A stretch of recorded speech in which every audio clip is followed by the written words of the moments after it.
Contribution. Invest in your community to supersize your business. Sharon Horne-Ellstrom here. Today we're going to talk about this a little bit as part of our ongoing discussion about contribution this month and how we can use it as a strategic advantage for our business in our industry to stand out and be a glowing example of how to make the world a better place in our industry. Why? Because people are attracted to that. People want to be associated with businesses and organizations and other people who do good things and make the world a better place. So today I'm going to share the journalistic framework and the who, what, where, when, why, and how of investing in your community.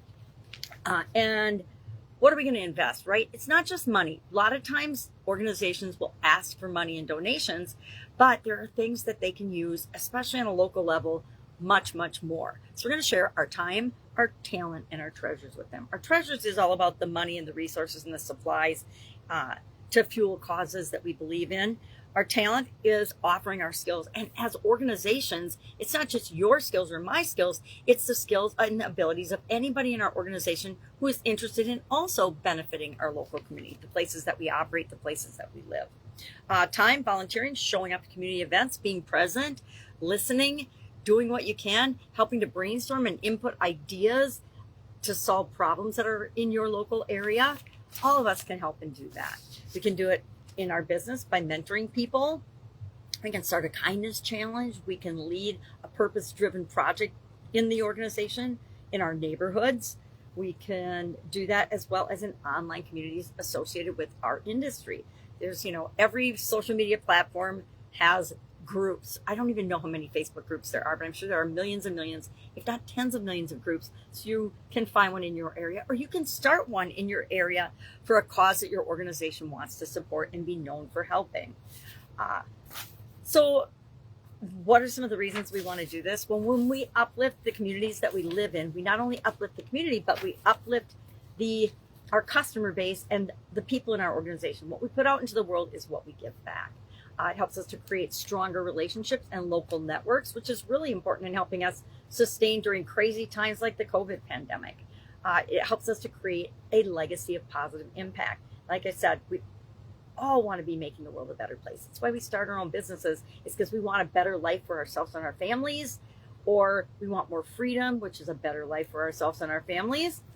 So let's look at Tom's little contribution and his local contribution with his business. He runs a small print shop in a small town in Midwestern America.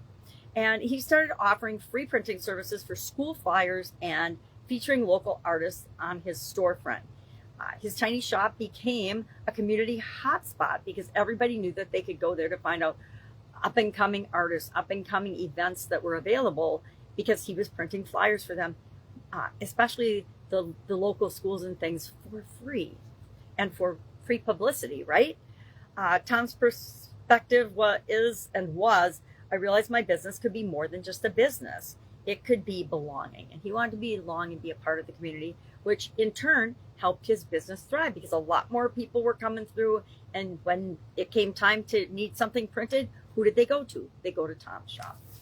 So, simple ways to begin. I'm not even going to talk about that. Shop local, support small businesses, share your skills, and offer workshops. Join a board or start a community initiative, something that your organization is passionate about. Start local, start small, because you can have the biggest impact and the biggest word of mouth by starting where you are, right? Do what you can with what you've got right now. So what's the who, what, where, when, why, and how of...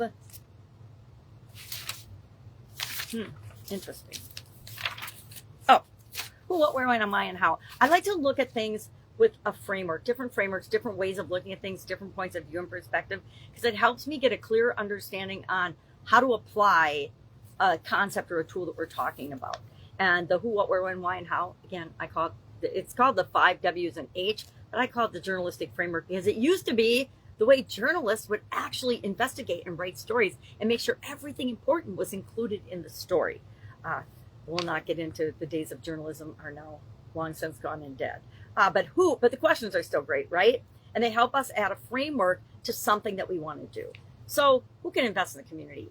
Absolutely anyone and everyone. You don't have to have your own business. You don't have to be successful. You don't have to be or do or be anything but exactly who you are.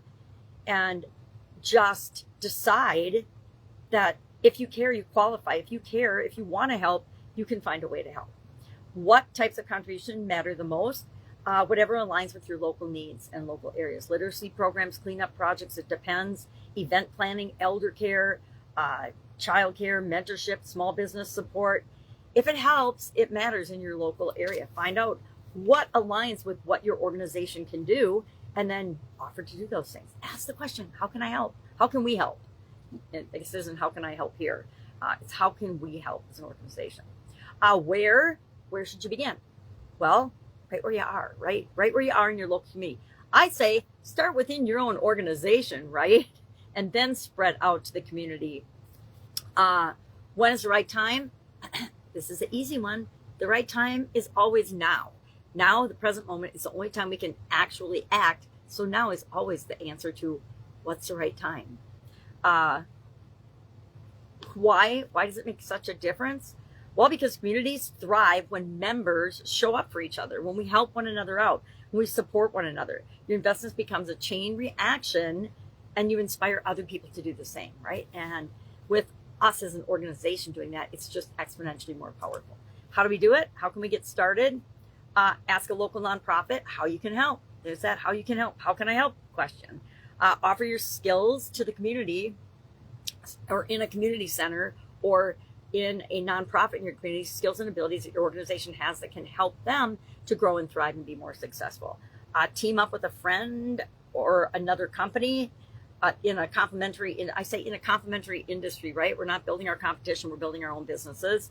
But team up with somebody in a complementary industry to have more impact, and pick a project a month that you can do until you find, as an organization, the thing that really resonates with you and that you choose to do on a continuous basis.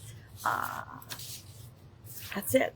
That's all I've got today. I challenge you today to ask yourself who, what, where, when, why, and how for one local thing. Or if you haven't done anything yet, do it within your own business. Any questions about how to do that, please ask.